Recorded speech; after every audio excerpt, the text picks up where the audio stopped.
Alright, what's up guys? So in today's video, we're going to be breaking down my very first Memphis Grizzlies draftee, Ziaire Williams, or Ziaire Williams. Now, a lot of questioning the Grizzlies, a lot of questions revolve around the Grizzlies front office just because we did trade Jonas for this guy. I'm just going to say this, the Grizzlies have apparently had their eyes on Ziaire since the beginning of last season. And the more you look into it, the more you kind of understand. Yes, look, Jonas. Look, yes, I know he was a fan favorite. Yes, I know he was someone who was just an excellent player, but he's not part of our long-term future. And he was getting to a point where we were going to have to trade him or pay him. And no offense, but I'm not paying Jonas.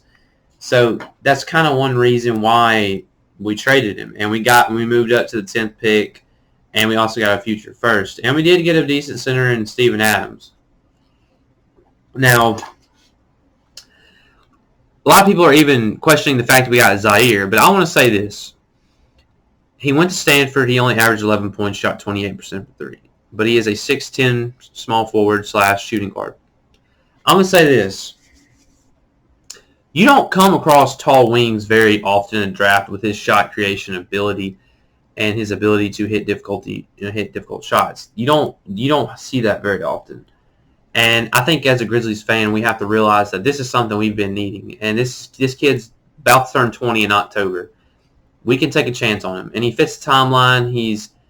And the one thing that we get so used to as Grizzlies fans is having people with just fit the personality. But when it comes time to drafting, we just ignore it.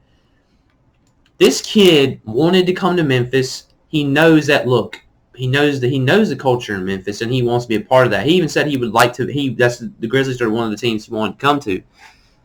It's an A+ in that area. Now, upside, it's an A++. Now, instant impact, I'll give it a C.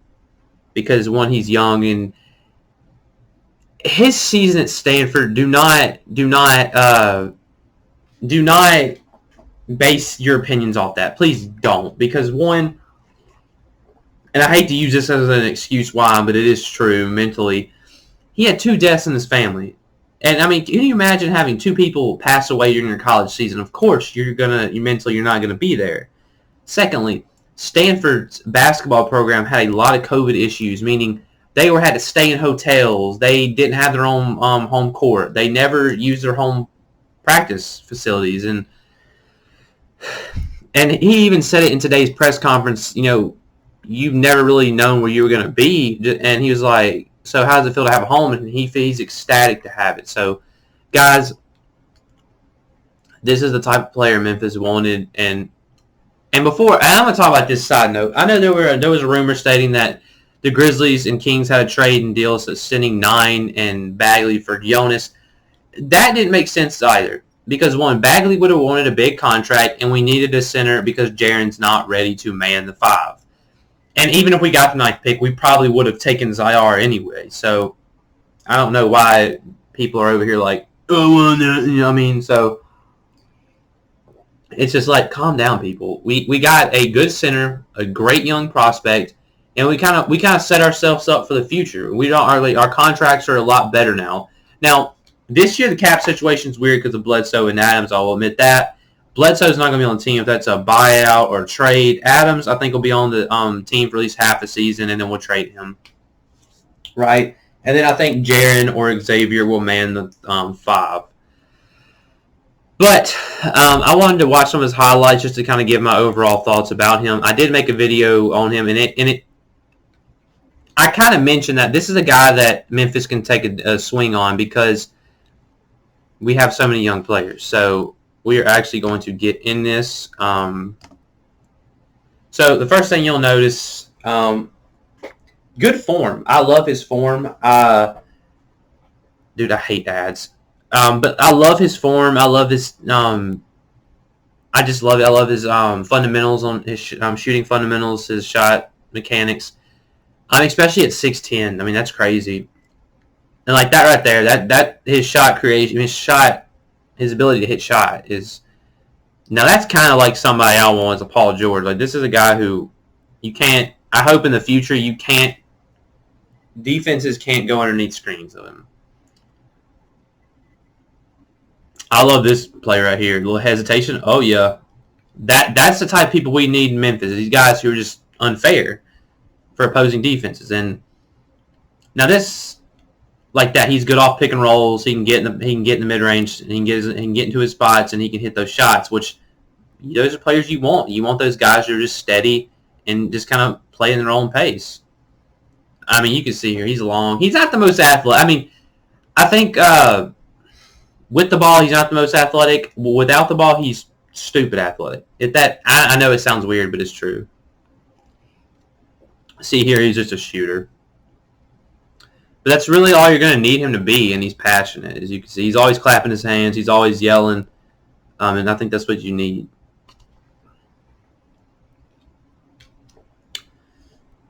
He has shown glimpses to get in the paint, which that's something he'll have to improve on. And he'll have to get a better handle, a better control of the ball.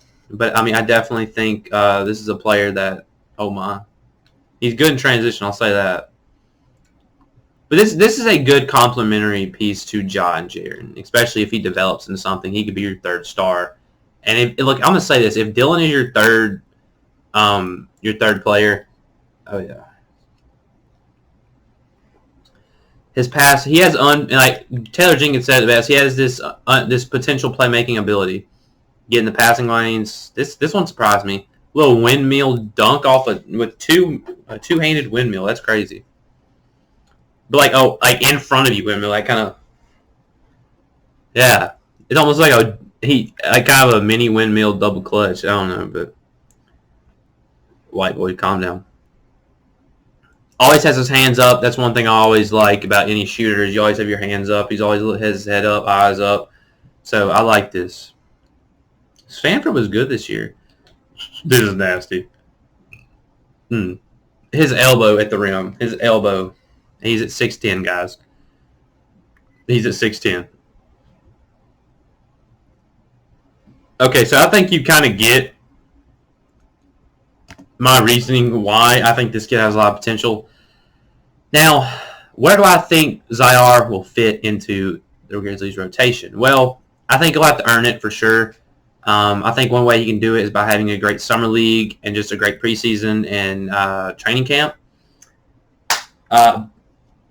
I do expect Memphis to make another trade for like a Buddy Hield or like a Miles Turner. If I'm being honest with you, I don't think Memphis is completely done. I think Memphis they need to limit. I mean, they need to dissect their team. Meaning, you need to decide what guys fit where. Like, do you want DeAnthony? Do you want Desmond? Do you want X? Do you want Brandon? What the heck? And you got to realize, like, okay, you have big contracts. You can pair up these young players and picks with, and it makes a lot of sense. So that's why I think the Bledsoe contract isn't as bad, is because we do have the assets to move him and possibly get a great player in return. That's why I said, a possibility like a Buddy Hield trade would be Bledsoe, Melton, and a future first for Buddy Hield, because one, the Kings get DeAnthony Melton, a defensive guard, which they tried to help in this draft with Davion Mitchell. You get a future first round pick, and you get a contract that is very which could very easily be bought out, so you can bring back Rashard Holmes. And I think that I love that. I love this trade because one, Memphis gets their shooter, and you could almost trade away. That means your rotation is just shooters, just straight snipers, and I love this. I'm gonna call out Ziaire right here. Look at this. I don't know. I think that's funny. I'm sorry. That's funny. It makes you remind me of that SpongeBob meme where he's like, "Yeah," but no, I like Ziaire. I think he's a great player, and if he comes in, adapts to the culture, and this is the one thing that I love, and I've never heard this from a prospect. He told Taylor Jenkins, "Push me, and I'm going to push you." the kid, if a prospect says that, come on, guys, this dude's a real deal. And everybody that's said anything about him, it's been nothing but nice things, saying this kid's up next. LeBron James even said something. Dwayne Wade even said something. So, guys, we got ourselves our fourth player. We got Ziaire, Ziaire, and Dylan. Hopefully, one of these other players can be someone, become someone. And like what I mean by I said those four, I mean guys that are legit 20-point per game scorers. I think this kid could be a 20-point per game scorer, and Memphis will have, Dylan, Jaron, and Ziaire. And we'll be one of the better offensive teams in this league, and hopefully he can improve the Grizzlies' three-point percentage next year. So, yes, that's going to be it for today's video. I will be doing Santi Aldama, probably upload it either later tonight or early tomorrow. But at the final grading, I'll give it an A- because I think the potential is an A+. I think the upside's an A+. I think the instant impact is like a B or a C. But I think that upside and potential and where he's at and his character are all A's. And the only thing that's a C is, or a B/C is his instant impact. So yeah, I'll give it an A-. I think that's a good grade for Ziaire. And Ziaire, if you're watching this, welcome to the family, man. You and your family seem amazing, and we're excited to have you. So, thank you, man. Thanks, Grizz Nation, for tuning in today's video, and peace.